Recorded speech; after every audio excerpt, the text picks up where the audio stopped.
Praise the lord.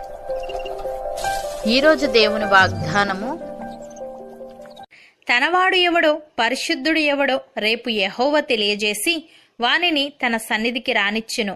ఆయన తాను ఏర్పరచుకొనిన వానిని తన యొద్దకు చేర్చుకొనును. సంఖ్యాకాండము 16వ అధ్యాయము 5వ వచనము. సహోదరి సహోదరులారా, మనం దేవుణ్ణి ఎన్నుకోక మునుపే దేవుడే మనల్ని ఎన్నుకున్నాడు.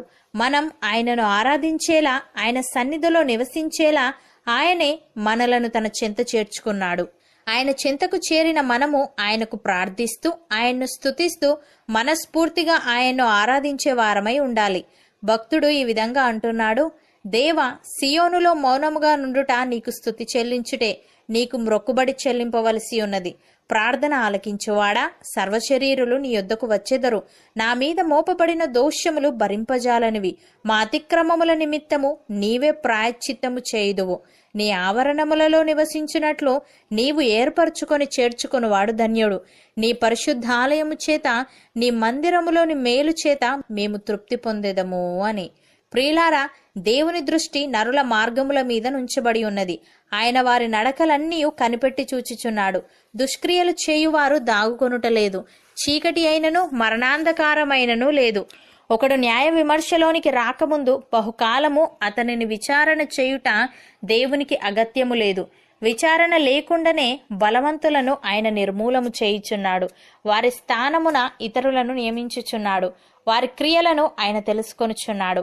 రాత్రియందు ఆయన నాశనము కలుగజేయగా వారు నలగగొట్టబడుదురు. దుష్టులని బహిరంగముగానే ఆయన వారిని శిక్షించును. ఏలేనగా వారు ఆయనను అనుసరించుట మానిరి. ఆయన ఆజ్ఞలలో దేనినైనను లక్ష్యపెట్టకపోయిరి.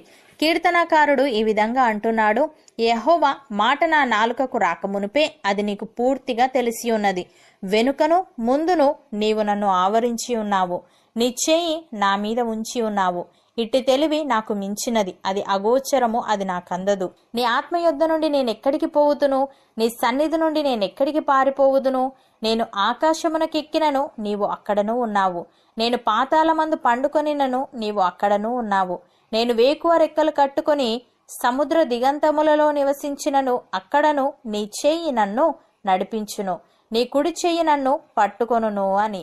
ప్రియులారా, దేవుని యొక్క స్థిరమైన పునాది నిలకడగా ఉన్నది.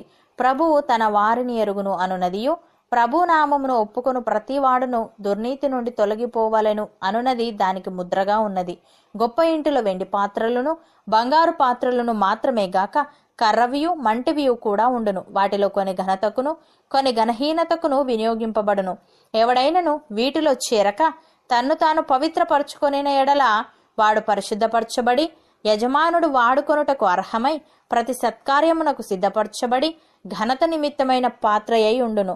అపోస్తలుడైన పౌలు ఎఫెసీలకు వ్రాస్తూ ఈ విధంగా అంటున్నాడు: మునుపు శరీర విషయములో అన్యజనులయుండి శరీరమందు చేతితో చేయబడిన సున్నతి గలవారు అనబడిన వారి చేత సున్నతి లేని వారనబడిన మీరు ఆ కాలమందు ఇజ్రాయేలుతో సహపౌరులు కాక పరదేశులను, వాగ్దాన నిబంధనలు లేని పరజనులను, నిరీక్షణ లేనివారును, లోకమందు దేవుడు లేనివారునయుండి క్రీస్తుకు దూరస్తులయుంటిరని మీరు జ్ఞాపకము చేసుకొనుడి.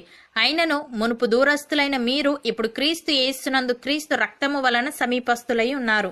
ఆయన మన సమాధానమయుండి మీకును మాకును ఉండిన ద్వేషమును అనగా విధిరూపకమైన ఆజ్ఞలు గల ధర్మశాస్త్రమును తన శరీరమందు కొట్టివేయుట చేత మధ్యగోడను పడగొట్టి మన ఉభయులను ఏకము చేసెను. ఇట్లు సంధి చేయిచ్చు ఈ ఇద్దరిని తనయందు ఒక్క నూతన పురుషునిగా సృష్టించి తన శిలువ వలన ఆ ద్వేషమును సంహరించి దాని ద్వారా వీరిద్దరిని ఏక శరీరముగా చేసి దేవునితో సమాధానపరచవలనని ఇలాగు చేసెను గనుక ఆయనయే మనకు సమాధాన కారకుడై ఉన్నాడు అని. సహోదరి సహోదరులారా, మనుషుల చేత విసర్జింపబడినను దేవుని దృష్టికి ఏర్పరచబడినదియు అమూల్యమును సజీవమునైన రాయగు ప్రభువునొద్దకు వచ్చిన వారమై యేసుక్రీస్తు ద్వారా దేవునికి అనుకూలములగు ఆత్మ సంబంధమైన బలులను అర్పించుటకు పరిశుద్ధ యాజకులుగా ఉండునట్లు మనమును సజీవమైన రాళ్లవలే నుండి ఆత్మ సంబంధమైన మందిరముగా కట్టబడుచున్నాము. ఏలేనగా ఇదిగో నేను ముఖ్యమును ఏర్పరచబడినదియు అమూల్యము నగు మూలరాతిని సియోనులో స్థాపించుచున్నాను.